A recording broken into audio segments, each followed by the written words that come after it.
Good day everyone. Welcome to lecture 6 of Microprocessor 8085, and in this particular lecture we will discuss about the operations of Microprocessor 8085 with proper bus timings. Basically, in this particular lecture, we will be discussing the operations that are involved in 8085 microprocessor.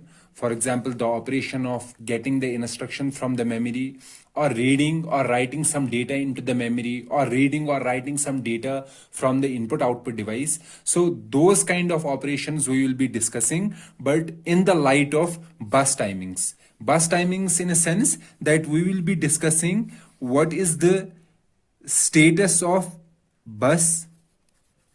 What are the different kinds of buses? One is the status of address bus and data bus, and what are the control signals while performing these specific operations. Okay, so we will be discussing these operations with an aim to understand what is the status of the bus when these operations are going on in microprocessor 8085, and how the control signals are changed from one state to another state. So before discussing these operations of microprocessor 8085, so we have to first understand three specific terms. One is the instruction cycle. What is the meaning of an instruction cycle? Another is, what is the meaning of machine cycle? And the third one is the meaning of T state, or which we also called a clock cycle. Okay, so let's understand these three terms first, and then we can discuss the various operations with associated bus timings. Before discussing anything, we know that our microprocessor 8085, it works based on some clock or based on some frequency. Okay, so frequency, we will say that there is a clock, and that clock is changing periodically in a sense like this.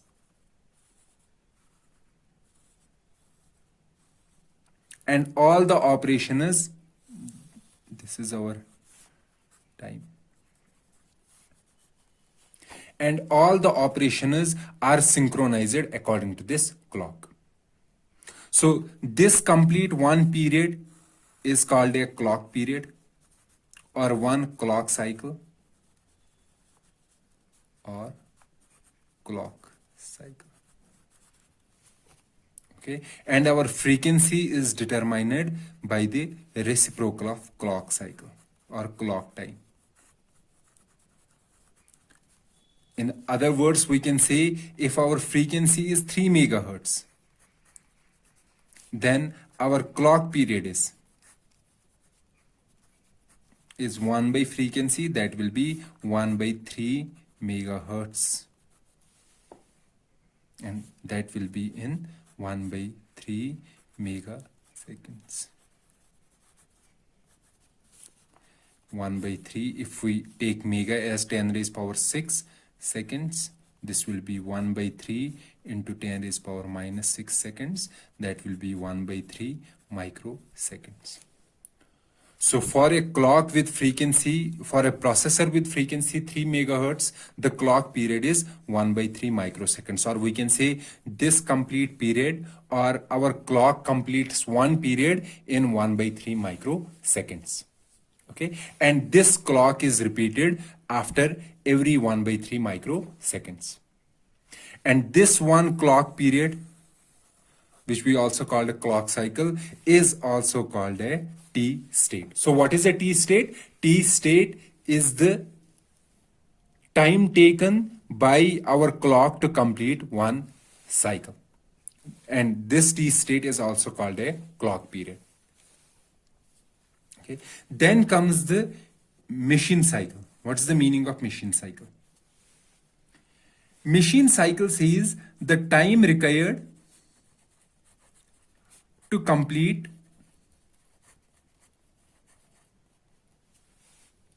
one operation. What kind of operation? The operation of reading or writing memory. Okay, reading or writing input output, opcode fetch.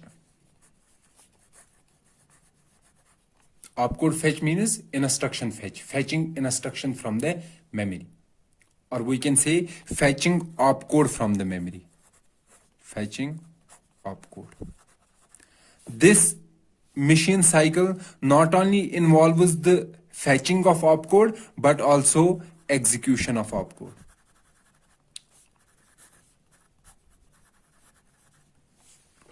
And or acknowledging an external request. So what is a machine cycle? A machine cycle involves reading or writing memory. One operation of, for example, if I am reading something from the memory, then the time required to read data from the memory makes one machine cycle. Okay, if I have to write something in the memory, that is a separate machine cycle. If I have to read something from input output, that is also a machine cycle. The time, total time taken in doing that particular operation. If I have to fetch opcode from the memory, fetch and execute opcode, that is a separate machine cycle. Or if I have to acknowledge an external request, for example, if microprocessor is getting this request, hold a request, then this microprocessor sends an acknowledgement, hold acknowledgement. And the time required to send this hold acknowledgement, that forms one machine cycle. So we can say one machine cycle is equal to X T states. Okay, or we can say one machine cycle is the number of cycles. This T state is the cycles. Number of cycles required to complete one operation of reading or writing memory, reading or writing input output, opcode fetch, or acknowledging an external request. Okay, so one machine cycle is equal to X number of T states or X number of clock cycles. This completes our machine cycle. Then what is the meaning of an instruction cycle? Instruction cycle is the number of cycles or number of T states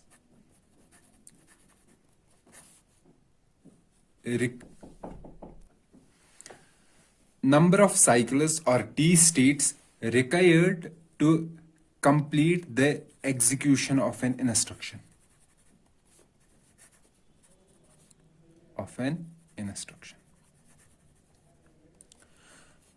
So in the execution of our instruction, we may need to access the memory.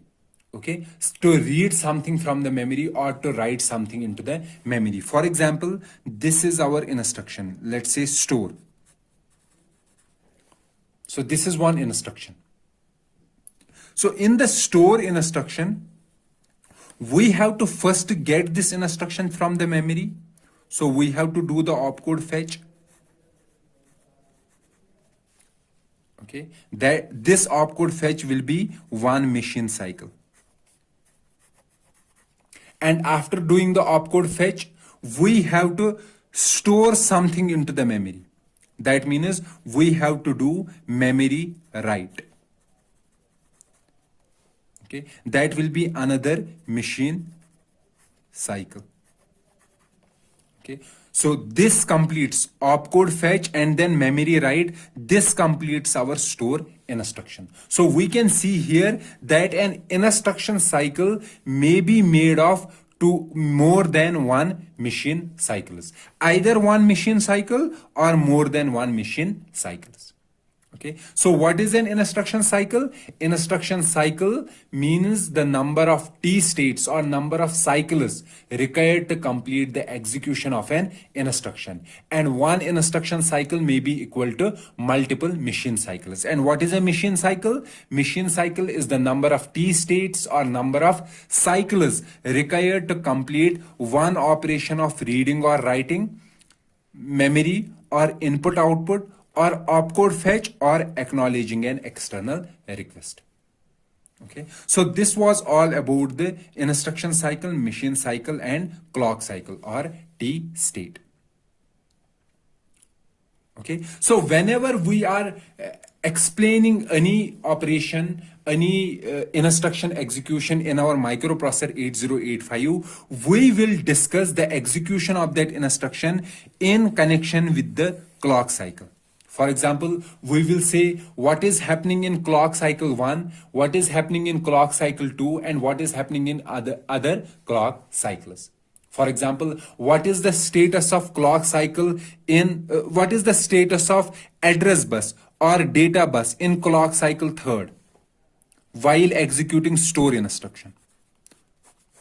Okay, and what are the control signals in that particular cycle for executing this instruction. So everything, status of address bus, data bus, and control signals, we will be discussing in comparison or in relation to the clock cycles. Okay, and that will be our discussion in today's topic. So in today's topic, what we will be doing, we will take machine cycles, or we can say the machine cycle operations. What are the machine cycle operations? Opcode fetch, memory read, memory write, input output read, input output write, and acknowledgement. These are the machine cycles. We will explain each machine cycle, how many clock cycles this opcode fetch takes, how many this particular machine cycle takes, how many cycles it take, how many clock cycles, okay, it takes. Likewise, memory write, input output write, input output read, input output write, and acknowledgement. So these input output read, input output write, and acknowledgement. So we won't be discussing these particular machine cycles in this particular lecture, because we will be having a separate lecture in which we will be discussing input output interfacing, and there we will discuss the machine cycles, these three specific machine cycles, basically these two machine cycles, input output read and input output write. And acknowledgement machine cycle will be discussed in some other lecture, where we will be discussing these kind of signals, hold acknowledgement, or some other acknowledgement requests, for example interrupt acknowledgement. Okay, there we will be discussing the bus timing of this acknowledgement machine cycle, and input output read and write will be done in input output interfacing. However, in today's lecture, we will be discussing the complete machine cycle of the complete structure of machine cycle for these three machine instructions, or for these three operations. Okay, so before taking the first one, opcode fetch, we have to clear the confusion here, that we know that we discussed in our previous lecture ALE. ALE was address latch enable. And what was the functionality of this particular signal, ALE signal?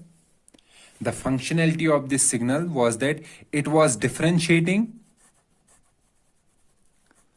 the lower order 8 bits of address bus. We know that this address bus, lower order 8 bits, may contain address or data. And this was differentiated using the ALE signal. When ALE signal is equal to 1, or we can say when this signal is high, then the lower order 8 bits carry the address. And when this signal is low, is 0, then these lower order 8 bits will carry the data. And I have said in that particular lecture that I will be discussing why there is a name address latch enable. So basically what is happening when our microprocessor is generating these 8 bits. Which 8 bits? These lower order 8-bit addresses. So it is generating the address. So basically it is generating 16-bit address. From this 16-bit, 8 higher order bits, they are carried by address line as A8 to A15, and 8 lower order bits, they are carried by address line as AD0 to AD7. Okay, so this together forms the 16-bit address. We know this address goes to memory.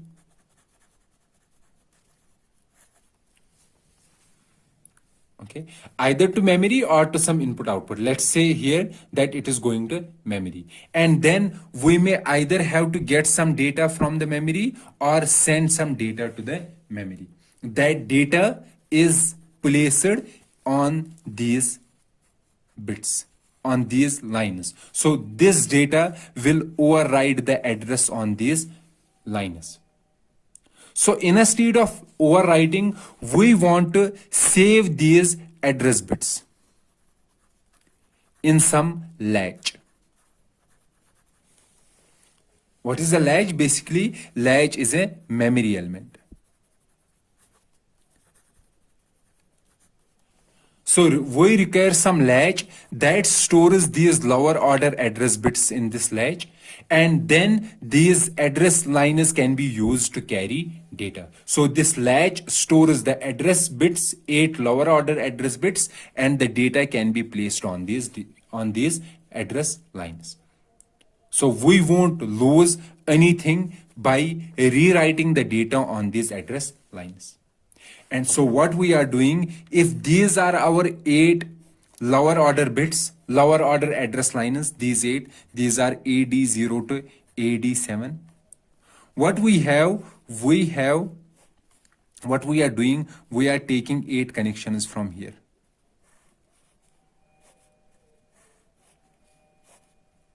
So I am showing it 4 here, but basically these are 8. So we are putting these 8 connections into our latch, into one of the latch. And every latch or every storage element, if we take this as a storage element, let's say take this as a register. Let's say it is a register, 8-bit register. We know any register has an enable signal that says when it should store the data and when it should not store the data. Or in a sense, when it should rewrite the new data in this register, or when it should retain the original data. So we have one signal that is going to this, that is an enable signal. When this enable signal is high, then only this will store the data in this register or in this latch. And when this enable signal is low, it won't store the new data, or we can say it won't rewrite the previous data. If the previous data was here, let's suppose 80, okay, and here some data is coming as 85, then if the enable signal is 0, then it won't rewrite this data 80 as 85. It will keep this as it is. However, if this enable signal becomes 1, then it will rewrite this 80 with 85. The new data that will be stored will be 85. So what is happening? So our microprocessor 8085, it is generating how many bits address? 16-bit address. So from this 16, 8 bits go here, and 8 bits are sent from A15 line to A8 line. Okay, these 8 bits are taken from here. Okay, and at the same time, this microprocessor sends ALE signal. ALE signal means these address lines carry address. What is happening? This ALE signal is connected to this enable signal. So when ALE is equal to 1, what it does, it takes these 8 bits and stores in this latch. So in this latch, we have lower order address bits stored in this latch. Okay, then ALE signal becomes 0 after storing here. 0 means now the new data that is available on this address line is this should not be written in here. Now we can easily put our data on these lines. And since this data also goes into this latch, but since this ALE signal is 0, it won't rewrite this address. So we have lower order 8 bits stored in the latch. And these 8 address liners or these 8 multiplexed liners can be used to carry the data. Okay, so using this latch, we are able to multiplex 8 address lines. And I have clearly described it here how we are able to multiplex the 8 lines.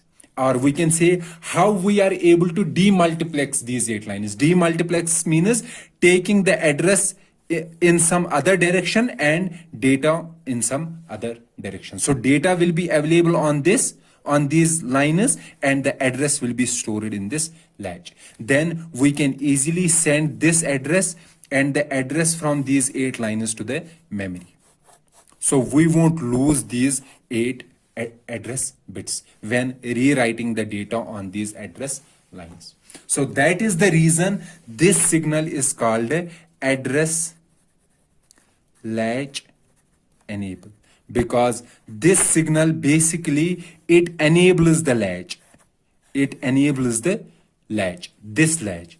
And what is the use of this latch? The latch here means a register, or we can say a memory element that stores the address. Okay, latch. So this ALE signal, it enables the latch, and that latch is used to store the lower order 8 bits of the address. So that is why this signal is called address latch enable. Okay, so this completes our discussion about the ALE. However, our main discussion of the lecture was to discuss the bus timings of these machine cycles: opcode fetch, memory read, and memory write. So what we mean by bus timings? Bus timings means that we have to see the behavior of address bus, data bus, and control signals. What is the status of these different components in relation with clock cycle, or we can say T states, for different machine cycles. So let's take each machine cycle one after the other and we will understand these bus timings. Okay, let's take the first one, and the first one is opcode fetch. So let's describe the opcode fetch machine cycle and the associated bus diagram, or we can say the bus timings. How is the communication happening on the bus? Okay, and since I said that everything will be described in relation to machine cycle, in relation to the clock cycles, so let's make the clock cycles first.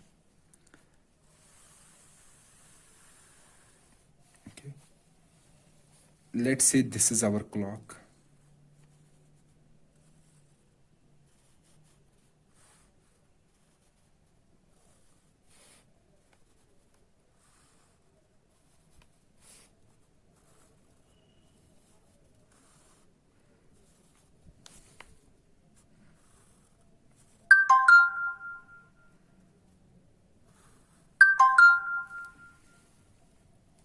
So this is our clock. Okay, this is our clock cycle 1, or we can say this is our T state 1. This is our clock cycle 2. this is our T state 2, this is our clock cycle 3, or we can say T state 3, and this is our clock cycle 4, that is T state 4, and that will go on T4, T5, T6, but let's limit to T4 only. We will see our operations accordingly. This is our clock, fine, and we have to discuss opcode fetch. So what is happening in the opcode fetch? If you remember, what is happening in opcode fetch? So in opcode fetch, we are sending address to memory. Okay, and from that address we are reading the memory and get opcode from memory. Address is of how many bits? 16 bits, and opcode is of 8 bits. So we will get these 8 bits from the memory, and after getting the opcode we will decode and execute the opcode. Opcode means the instruction, particular instruction, decode and execute. So what is the first job? The microprocessor will generate 16 bits and it will place these 16 bits on address lines. So how many address lines? 16. And among these 16, A15 to A7, A8 to A15, they will carry higher order 8 bits, and AD7 to AD0, they will carry lower order 8 bits. Let's take an example. Let's say we have to get the memory, we have to get the opcode stored at this memory. This is our hexadecimal address. This is also 16-bit. Okay, 2008. So from on this particular byte, 20, this is higher order byte. This will be placed on these address lines, and this lower order byte 08, this will be placed on these address lines, which are multiplexed with data. So this is the first job. Place this address on the address bus.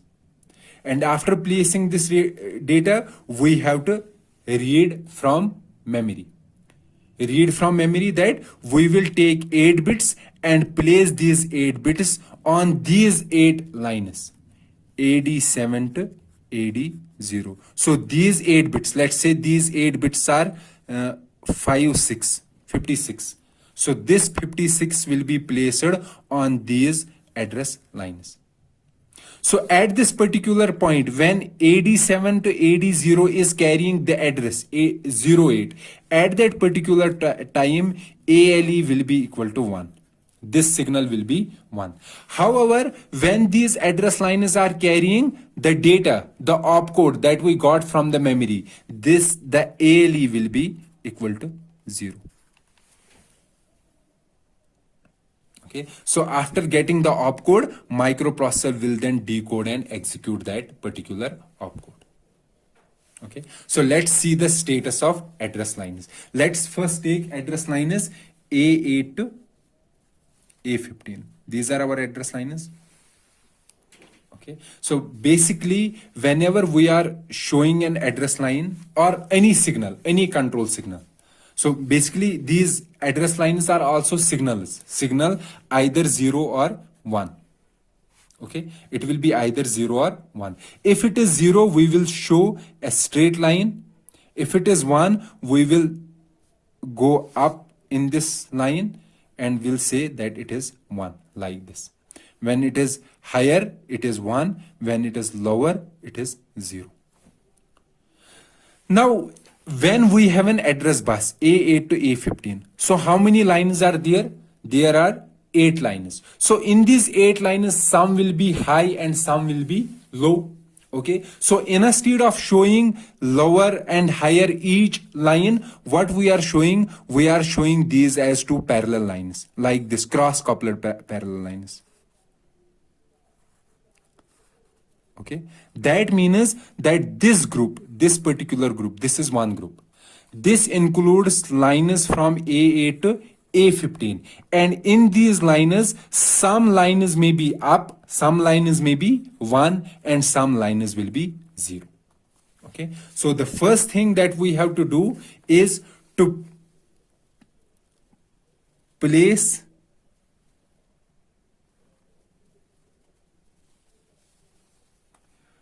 the higher order bit. And what is the higher order byte? 20 on 20H. H I am leaving hexadecimal.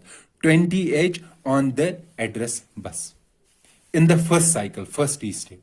And also in this particular state, we have to place this lower order byte 08 on this particular bus. AD0 to AD7. So this contains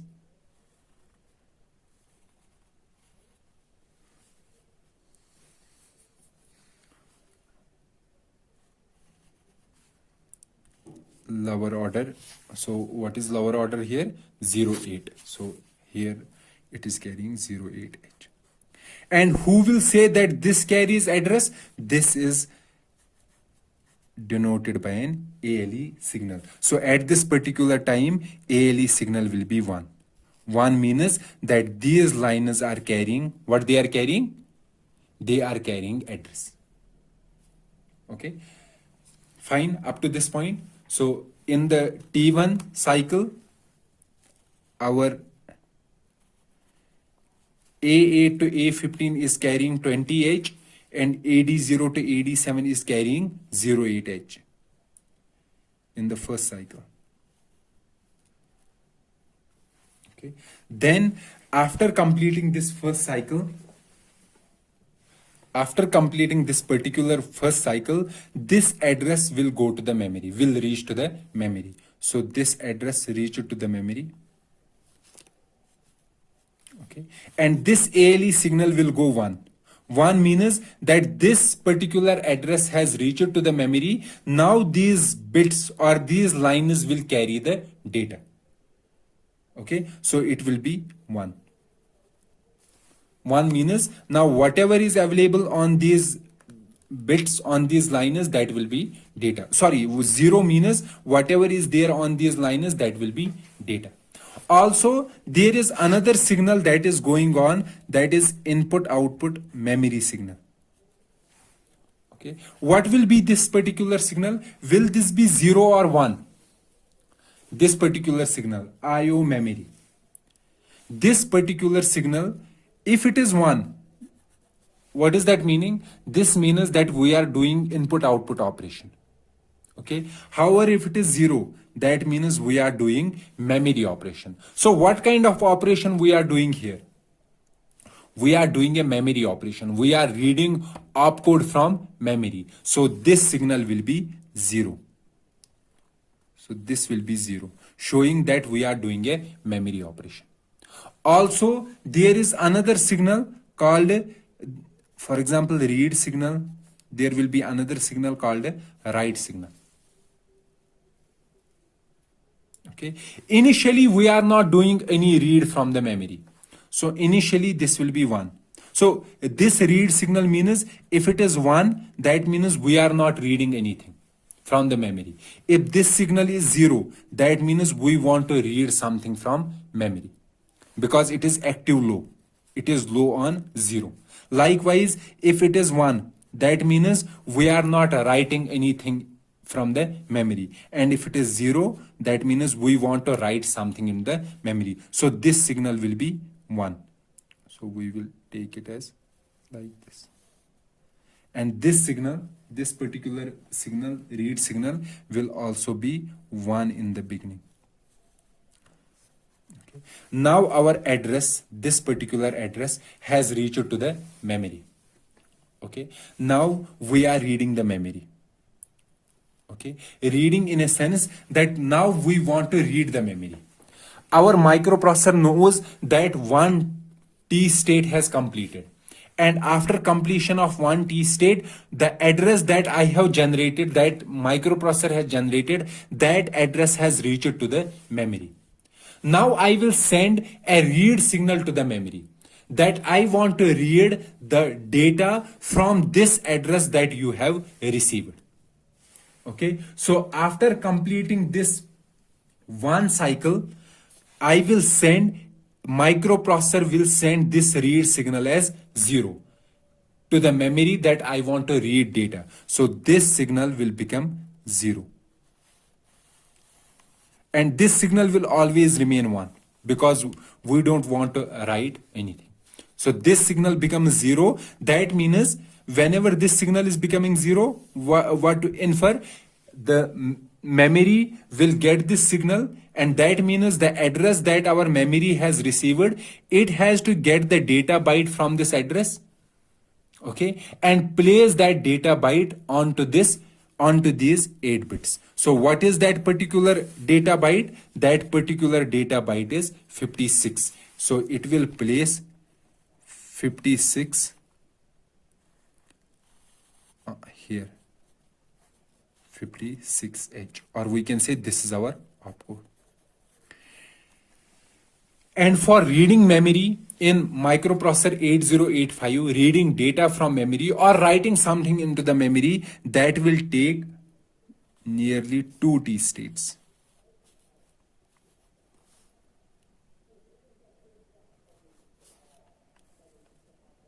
Okay. So after completing the read, so let's say here read completes, then it will become again 1, this signal. That means I have completed the read. Now this signal will become 1. Okay, so that means this 56, we read this value from the memory, and at this particular point, this value has reached to microprocessor. And what will be there on this bus? This will be in tri-state mode, or we can say this will be in high impedance mode. What is the meaning of high impedance mode? High impedance here means that the data that is there on this bus, it does not make any sense, or we can say these address lines are not functional at this particular point of time. And up to this point, this address is here, and then after that we don't care what is available on this address bus. And in this particular phase, in this T4 state, our microprocessor will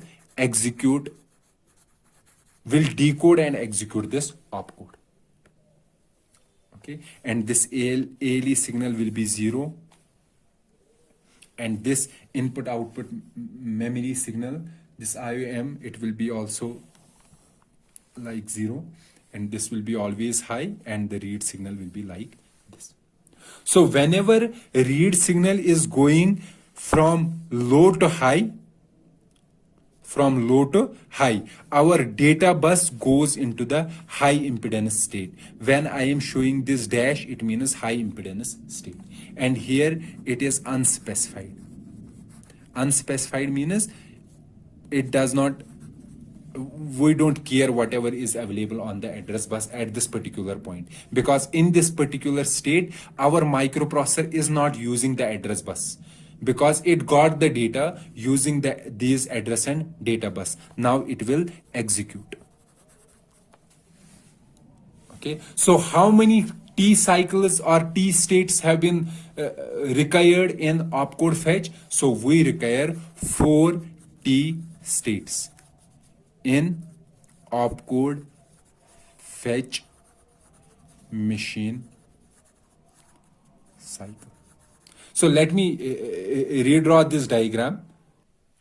So this is our complete bus timing diagram, or we can say the timing for transferring an opcode from the memory.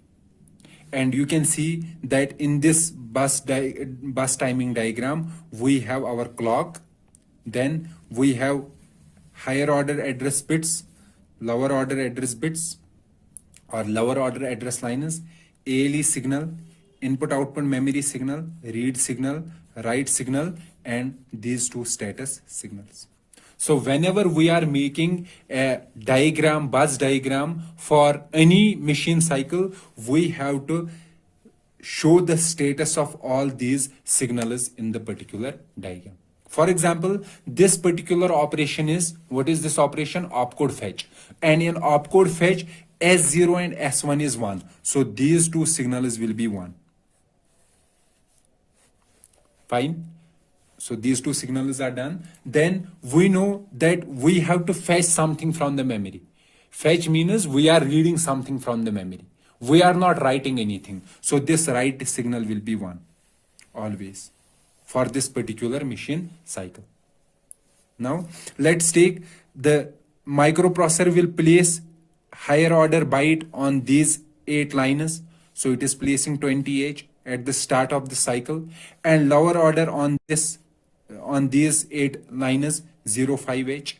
Okay, and what differentiates is that this is carrying the address, this is differentiated by an ALE signal. So at this particular time, ALE signal is 1.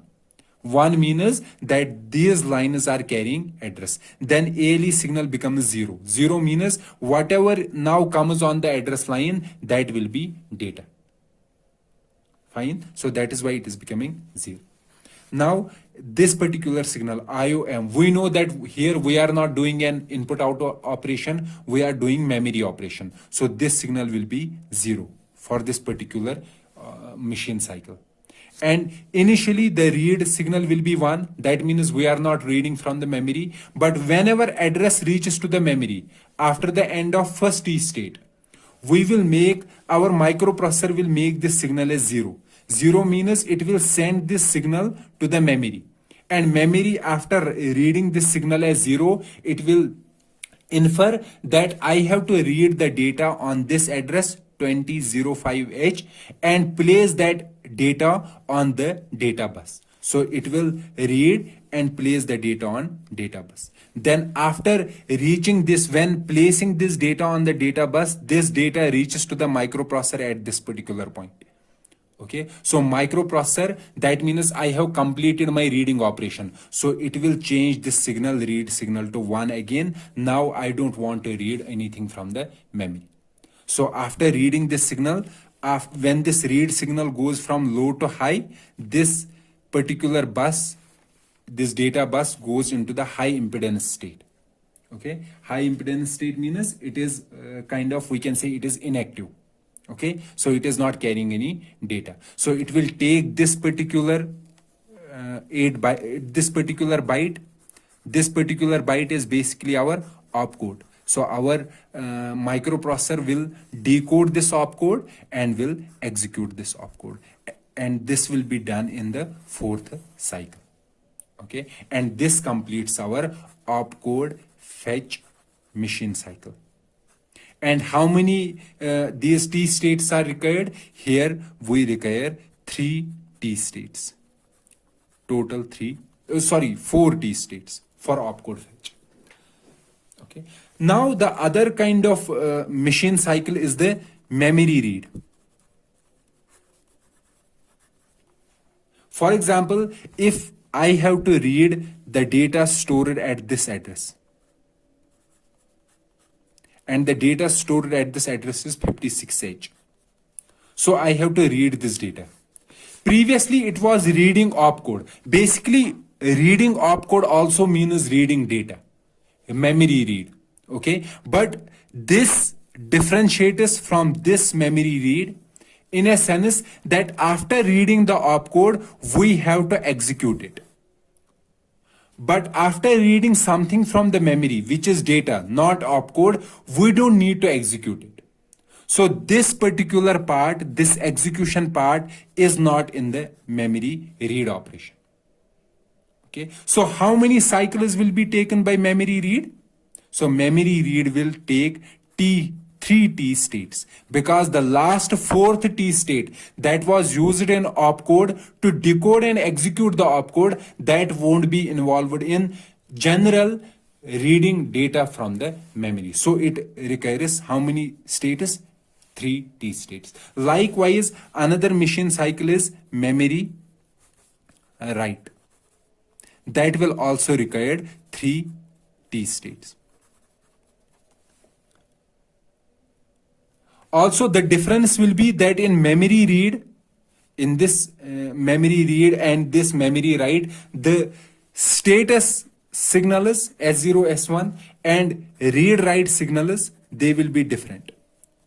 S0, S1, read and write. So your job is to design a bus timing diagram for memory read and memory write, like we did in the opcode. Okay, so opcode fetch takes how many T states? 4 T states. Memory read requires 3 T states or 3 cycles, and memory write requires 3 cycles. Okay, so this was all about the bus timings of various machine instructions, or various machine cycles or machine operations. Now, if our instruction, for example, sum of our instruction is there. Now, for that particular instruction, we have to find the cycles taken. How many cycles are taken for executing an instruction? Or we can say, if we have an instruction cycle,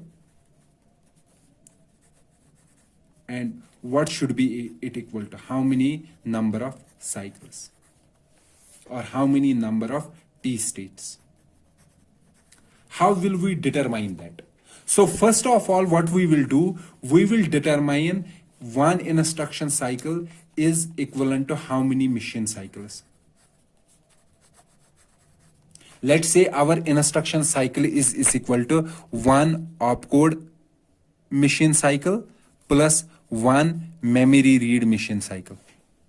Okay, then the total number of cycles will be required. One opcode machine requires 4 and one machine write requires 3. So total will be 7. 7 T states or 7 cycles. So for every instruction, we will determine the number of machine cycles required and what kind of machine cycles are required, and then accordingly we will calculate the number of T states. Let's take an example here. 1 or 2 examples. Let's say we have an instruction. So what kind of instructions are there in 8085? There are 1 byte instructions, 2 byte instructions, and 3 byte instructions. Okay, let's take an example of 1 byte instruction. So any example of 1 byte instruction? For example, this add B. So this says add the contents of register B to the accumulator. This is a 1 byte instruction. Okay, and this 1 byte instruction, let's say it is hexadecimal representation is 86H. Now we have to execute this instruction, or we can say we have to find the number of cycles in this instruction cycle. Instruction cycle means the amount of number of cycles required to complete this particular instruction. Let's elaborate. So for executing this instruction, we have to get this instruction from memory and decode, execute. We know that this particular instruction can be get from the memory, and then after getting this particular byte from the memory, we can decode and execute. And this was what was happening in our opcode fetch machine cycle. The same thing. We were getting 1 byte from the memory and we were decoding that byte and executing that byte. So for 1 byte instruction cycle is equal to 1 machine cycle. What kind of machine cycle? That is 1 opcode fetch machine cycle. And 1 opcode fetch machine cycle is 4 T states, or we can say 4 cycles. So 4 cycles are required to execute this particular instruction. So instruction cycle will be equal to 4. Now let's take the example of 2 byte instruction.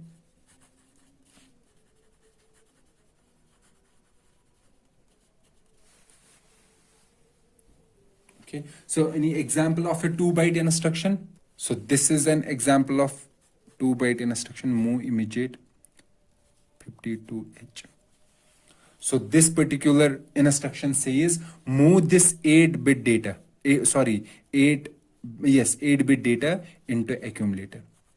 So basically this is 2 bytes. So first byte will be opcode and the second byte is the data.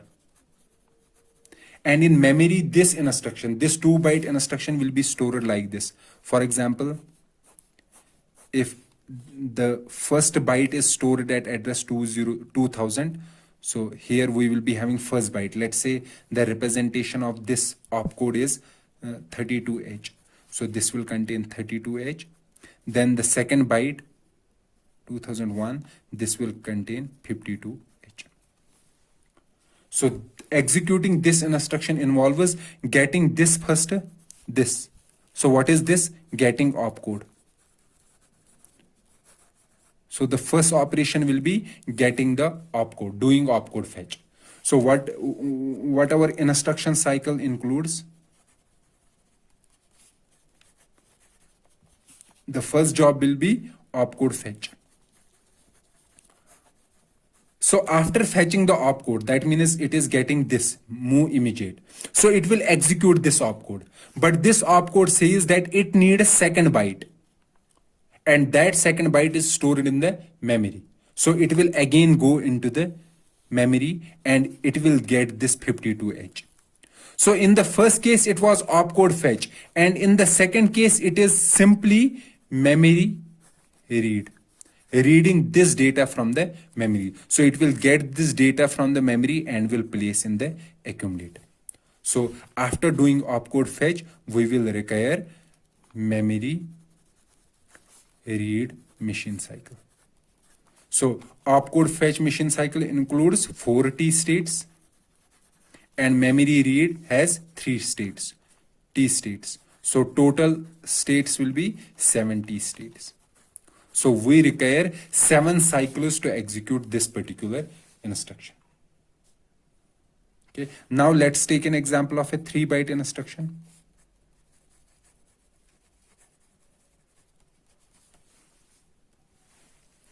LDA 2050H. So what it says go to this address 2050.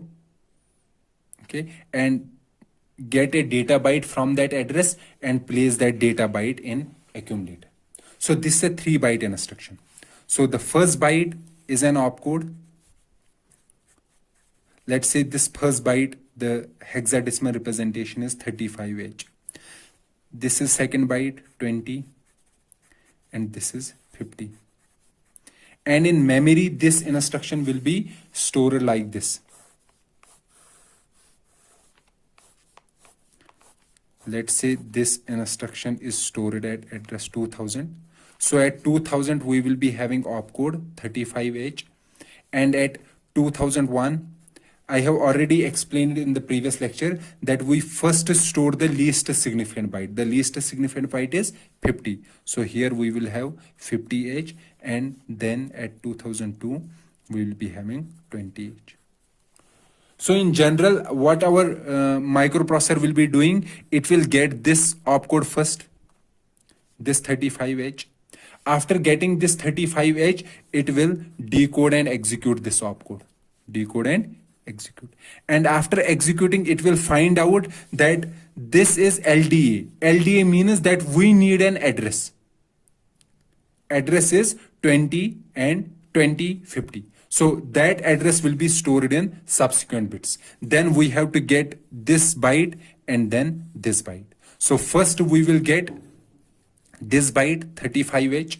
Okay, 35H, that means we require opcode fetch. After opcode fetch, we have to get this data and this data. So we have to do memory read and memory read, twice memory read, reading 2 bytes. Okay, so these 3 are used to get this instruction from the memory. So we got LDA 2050H from memory to our microprocessor 8085. We have not executed it. Okay, so we only get it into the microprocessor. Now our job is go to this address 2050 and bring data from that address. So we have to read. So if this is 2050 and here we have something is stored, 30 is stored, so we have to get this 30H and place this 30H in accumulator. Okay, so after getting the instruction, we need another machine cycle, and this machine cycle is another memory read. So we require another memory read. So total, how many machine cycles are required to complete this 3-byte instruction, this particular instruction? 1, 2, 3, 4. 4 machine cycles. This requires 4 cycles, 4 T states, this 3, and this 3. So total T states in this machine cycle will be 13 T states. Okay, so your job is to design a, let me give you some homework. So let's say this is our MOVI 52H. Okay, and its encoding is, let's say for example its encoding is 35. This is 35 is opcode and data is 52H. And another instruction is store 2065H and its encoding is 32H is the opcode followed by. So for these two instructions, this instruction has 70 states and this particular instruction has 13 T states.